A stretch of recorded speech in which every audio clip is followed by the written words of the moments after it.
is relating to the time that Qayam and Lail should be practiced during the night. What's the best time during the night? Alhamdulillah.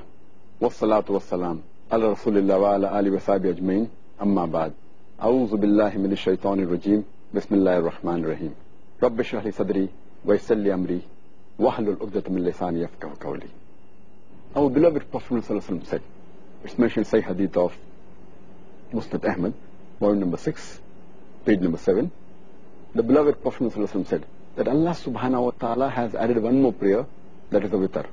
So pray witr between Isha and Fajr.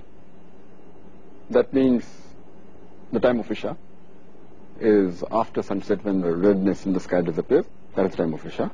So after you offer Isha, you can pray any time before the break of dawn, before the time of Fajr starts. This is the earliest and the latest where you can pray the Qayam Lail. And as I mentioned earlier, witr is another name for Qayam Lail.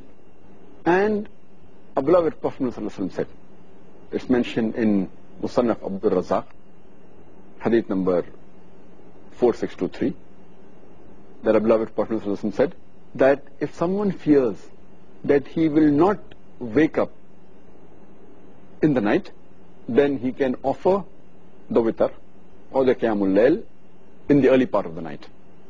But if a person knows that he's going to get up at night, he should pray at night after he gets up from sleep.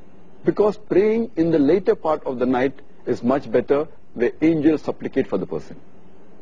And as I mentioned earlier, the hadith I mentioned earlier of Sahih Muslim, or number 1, hadith number 1656, it's a hadith which is also there in Sahih Bukhari with a different wording.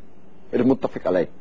It also occurs in Sahih Bukhari, volume number 2, in the book of Tahajjud, hadith number 1145. Our beloved Prophet ﷺ said that Allah the Supreme, the Glorious, He descends to the lowest part of the heaven during the last 1/3 of the night. And then He asks, is there anyone who is supplicating to me so that I can answer his supplication?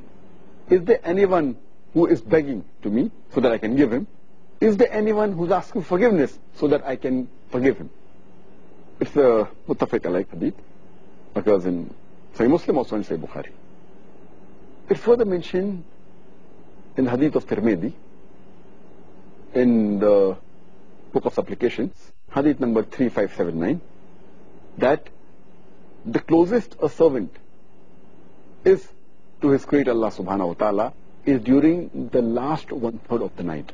And if he prays to him during that time, it's the best. So the Qayam Lail, the witr, it's immediately after Isha is the earliest you can pray, up to the break of dawn. But the best time is the last 1/3 of the night.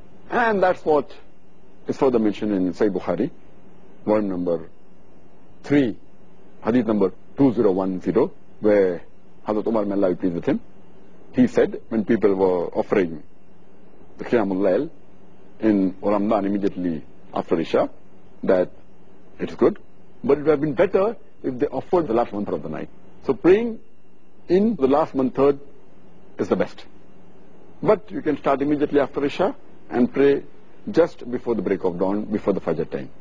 But in the mosque generally, majority of the mosques, they have immediately after Isha, that is approximately 2 hours after the break of fast, after sunset, plus minus half an hour, most of the mosques, because it's convenient. Because there are people who are young in the congregation, there are people who are elderly people, there are women. So to make it easier and not to make life difficult for them, because most of them is difficult for them to get up in the middle of the night. So in majority of the mosque, they have it immediately after Isha, about maybe 2 hours or 2.5 hours after the break of fast, which is no problem at all. It's better to pray than not to pray. Better to pray early than not to pray. But the best time is last 1/3 of the night. So if some of the mosques have during the last 1/3 of the night Qayam Lail in Ramadan, that's the best. But the majority of the mosques have it earlier, which there's no problem at all. Okay, good. I think you can do both, of course. Alhamdulillah. Alhamdulillah. Allah has made life easy for us. Alhamdulillah. May Allah allow us to do it the whole month.